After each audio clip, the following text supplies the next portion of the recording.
"Never go to bed angry" is a well-known saying that underscores the profound impact of anger on our health. We all encounter situations in life that can provoke anger.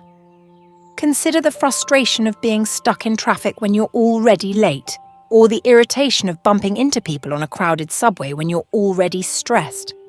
Imagine the disappointment of walking out of an exam feeling like you've failed, or the fury when your child disobeys your orders. These situations, among countless others, can stir up tension within us. In some instances, anger is a natural and even necessary response. However, when anger spirals out of control, it can lead to unexpected and irreversible consequences. Experts have identified 5 main costs associated with uncontrolled anger. Misdirected anger can result in mental health issues such as depression and anxiety, and feelings of guilt. Individuals who struggle to manage their anger often experience difficulties in their relationships. Children, in particular, can become victims of parental discord, often rooted in uncontrolled anger and resentment.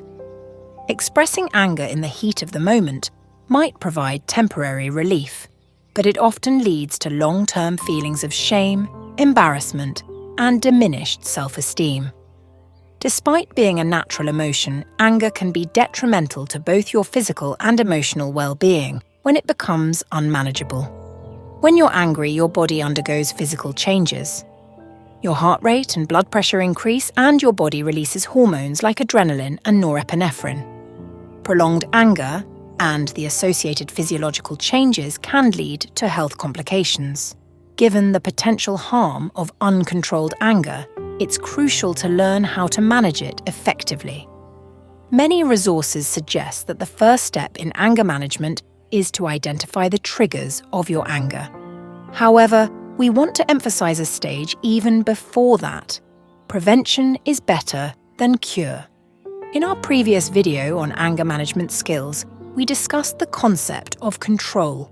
Control involves creating a system that prevents us from exhibiting extreme behavior.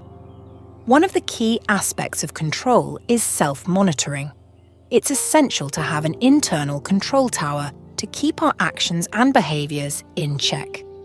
This is something that many of us lack. Human anger can stem from 3 sources: physical, energetic, and mental.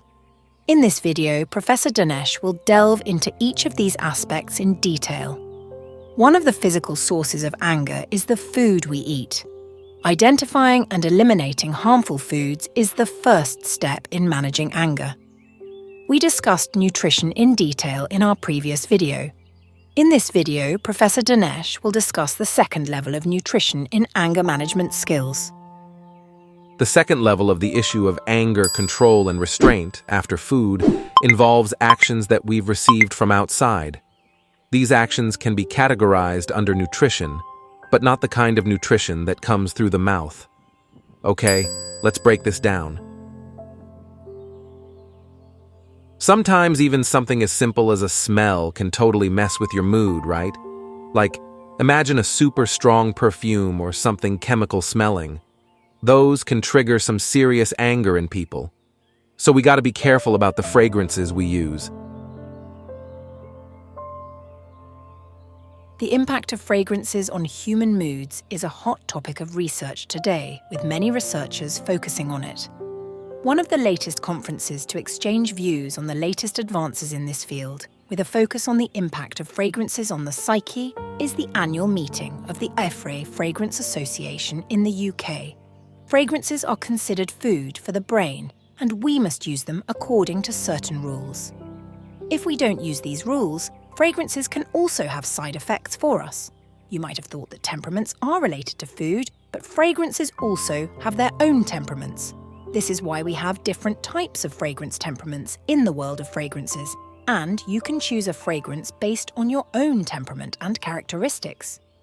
If the best fragrance is chosen based on individual characteristics, it can improve brain function. Therefore, paying attention to the different characteristics of fragrances can also lead to your health. Some fragrances are not compatible with a person's temperament and may weaken their brain function. Some smells have a unique effect on the brains of a certain group of people, but some smells affect the brains of everyone. For example, choleric people, who are very energetic, active, and intelligent, get angry quickly and calm down just as quickly.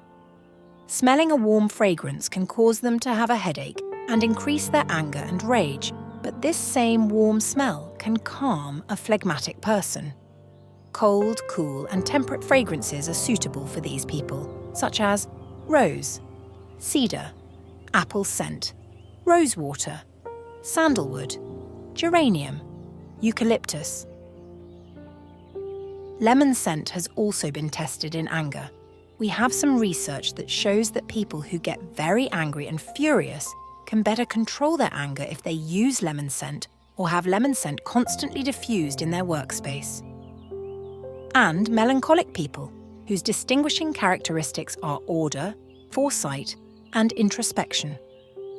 Everything must be analysed and evaluated from the point of view of melancholic people. They are very calm and introverted. The choice of fragrance based on the temperament of melancholic people is warm and sweet fragrances. Traditional medicine warm fragrances can have more effects on melancholic people and help their health. Throughout history, in many countries such as Egypt and China, the scent of plants and the psychology of fragrances have been used to treat mental and psychological illnesses. The olfactory cortex is located in a part of the brain that processes sensory inputs and affects a person's mood swings. The effect of fragrance on the nerves is not the same for everyone, and the sense of smell of different people is different. As a result, the reactions to the same fragrance are not the same. The roof of the human nasal cavity is always home to a portion of neurons that are directly connected to the limbic system, the emotional center of the brain. When a person inhales a fragrance, these neurons act as messengers and carry with them hormonal responses that can affect a person's mood, energy levels, and sense of well-being. It is very important to choose a fragrance that contains natural ingredients that are harmless to the body's hormonal system and have proven health benefits. So smell, as one of the important nutrients that affects our bodies, is of special importance. Let's listen to the next reason for anger together. Then there's what we drink. Alcohol, for example, is a huge problem these days, and we are seriously discussing this issue, and we ask our viewers to eliminate alcohol from their lives in any way possible. This is because human experience has shown that alcohol, no matter how it's used, causes side effects. Next up, smoking. Whether it's cigarettes or something stronger, it can really mess with your behavior and make you act in ways you normally wouldn't. And here's one that might surprise you. Your clothes. It might sound funny, but what you wear can actually make you more easily irritated. Tight shoes, constricting clothes, anything that makes you feel uncomfortable or builds up static electricity, all of that can contribute to feeling on edge. I've had people ask me what to wear in different parts of the world. Just last night I was talking to a friend in Johannesburg. He's Iranian and used to a mountainous area where it rarely got above 95 degrees. Now he's living in a place where 95 degrees is the low end. It's a totally different climate, super hot, close to the equator. Obviously, living there requires some adjustments. If he tried to stick with the same clothes and eating habits he had back home, he'd be a hot mess, literally. You know, it would be fascinating to study people who've moved to different parts of the world. We could probably see some clear patterns in how geography affects people's moods and behaviors. It's amazing how adaptable we are as humans. Just like food and perfume have different properties, and people should choose the ones that suit their temperament, the same goes for clothes. Cotton and linen clothes are cool, while wool and leather clothes are warm. Silk is very warm. Therefore, silk clothes are better for women, but not for men, because men are warmer than women, and silk clothes can make them too hot and irritable.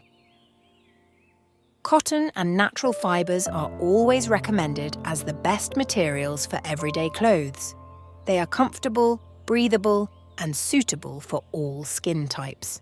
On the other hand, plastic clothes like nylon, polyester, and acrylic are not comfortable. They are advertised as high quality, wrinkle-resistant, durable, and colour-fast. However, they can cause excessive sweating, dehydration, heat stroke, and even damage the hypothalamus. They can also cause many skin problems and long-term health problems. Even the colour of clothes is important. Cool colours like blue and white are more suitable for hot seasons, while warm colours like red and brown are more suitable for cold seasons.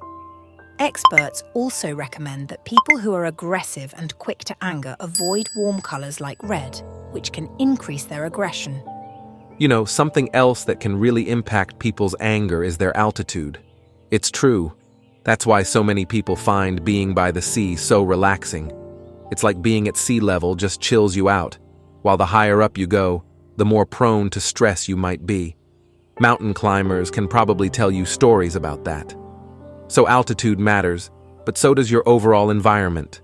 The climate, your clothes, the smells around you, even the food you eat. And let's not forget about the constant barrage of images and videos we see online.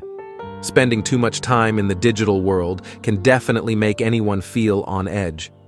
This is a big deal for kids, especially.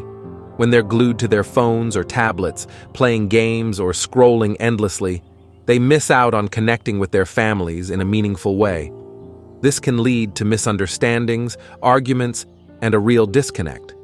It might not be the devices themselves that cause the tension, but rather the lack of understanding that comes from spending too much time with them. Kids might not really get their families, and you end up with this generational gap. Think about it.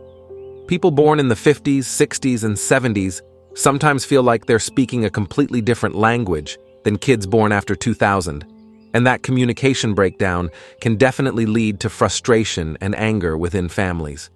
Now, all those examples we just talked about, those are related to the physical side of anger. But there's also a deeper, more energetic level to consider.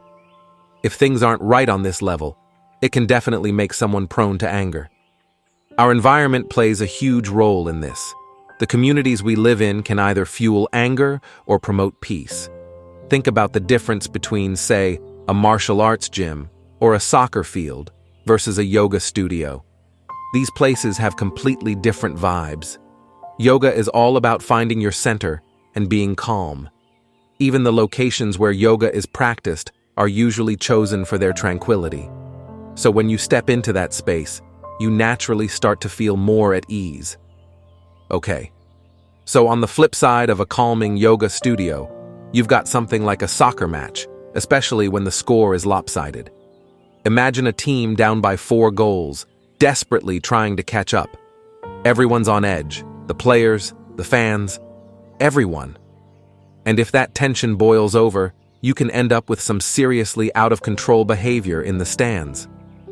It shows how our environment really does play a role in shaping our anger. Even the cities we live in can make us feel more or less angry. A city where laws are respected and followed just feels safer and more peaceful. But a city with lots of lawlessness, that's a breeding ground for tension and conflict. So our cities, our teams, our families, our countries, even the world at large, can either make us more prone to anger or encourage peace. So the first step to controlling anger is to identify its source. Once you know where your anger comes from, you can recognize it in the early stages and deal with it, preventing unnecessary and upsetting outbursts. All of these states that we have mentioned in anger management are related to the physical aspect of man. The second issue is the energetic aspect of man, that is, the higher stage that we will discuss in the next video. Thank you for staying with us until the end of the video, and we look forward to your warm presence in the next videos. We would also appreciate it if you would join us in spreading this video, which can lead to personal growth, self-development, and increase inner peace and harmony.